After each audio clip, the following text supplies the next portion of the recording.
The next one is animal tissue. So we have learned the plant tissues. In the plant tissues you can see two types. They are meristematic and permanent tissues. You have learned from where? From the plant tissue. Now let us see about animal tissues.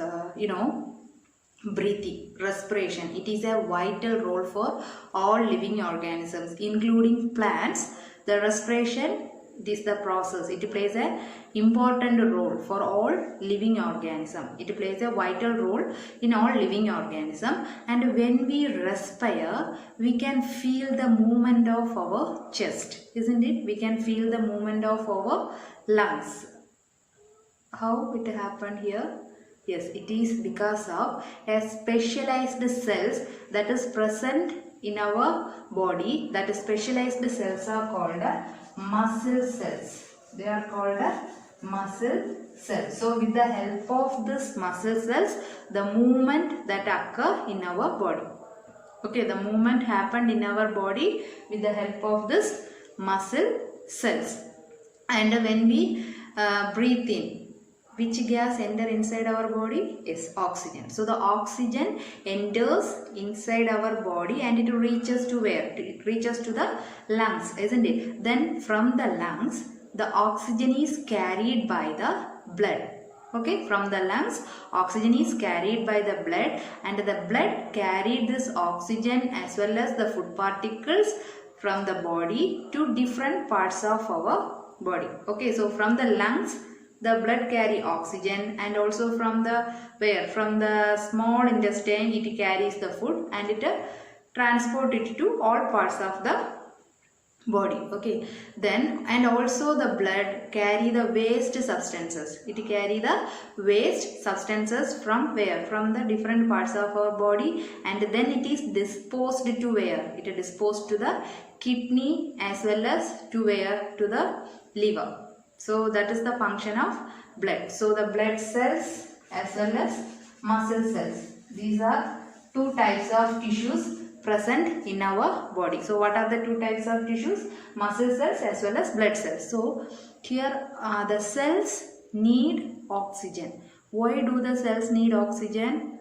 Already in the first chapter we have learned some cell organelles and its function. After one of the cell organelle is called mitochondria, and what is the function of mitochondria? If you get the answer, that is the clue for this question. Why do the cells need oxygen? Okay, so the cell organelles, especially mitochondria, is present in the cell, and the function of mitochondria, that is the answer for this question, and it is the task for you. Okay, so why do the cells need oxygen? This is the task. Okay, and here the muscle cells as well as blood cells. Here the blood muscle cells join together to form muscular tissue. Okay, muscle cells join together to form muscular tissue. Here the blood cells comes under in connective tissue.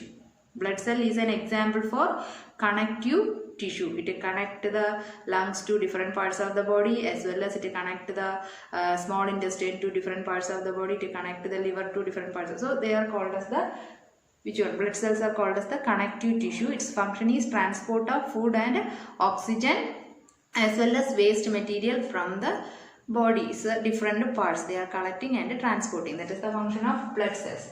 Okay, so here based on the function of multicellular animals, the tissues are classified. Okay, so on the basis of the function of tissues, we can classify the tissues into 4 types. Okay, we can classify the tissues into 4 types in multicellular animals. So what are the 4 types of tissues? Now what are the 4 types of tissues? The first one, epithelial tissue. Okay, the first type of tissue is called epithelial tissue, and the second one is called connective tissue. The second type of tissue is called connective tissue, and the third one is called muscular tissue, and the last one is called nervous tissue. So these are the four types of tissues on the basis of its function. In the multicellular animals, we can classify the tissues into four types on the basis of its function. What are they? Epithelial tissue, connective tissue, muscular tissue and nervous tissue. Of that, the first one, epithelial tissue. Now let us see about epithelial tissue. Here this epithelial tissue is otherwise called as epithelium. It is otherwise called as epithelium. There in plants you have learned epidermis. Epidermis is the outer skin, isn't it? Likewise here epithelium. It is the outermost layer of the multicellular animals. Okay, so in the animal body, which one is the outermost layer? Epithelium or epithelial tissue is the outermost layer. So what is the function of this epithelium? Yes, it protect the internal parts. So it acts as a which one? Protective tissue, as well as it acts as the covering tissue. Okay, so it acts as the protective tissue as well as it acts as the covering tissue of the animals. Okay, and here we can see this epithelial tissues lining in all parts of the body. All parts of the body's outermost covering is epithelial tissue, or the lining of epithelium we can see in all parts of the body. Even in the cavities also we can see this epithelium lining. Lining means outermost layer we can see in all parts of the body. Even we can see in the cavities also. And it acts as a barrier. Which one? This epithelium act as a barrier. You know, barrier, it is stop and it is separate one organ system from other. That is the function there. Okay, so here this epithelium act as a barrier, so we can separate it easily, the organ system. Because of this epithelium we can separate it organ systems.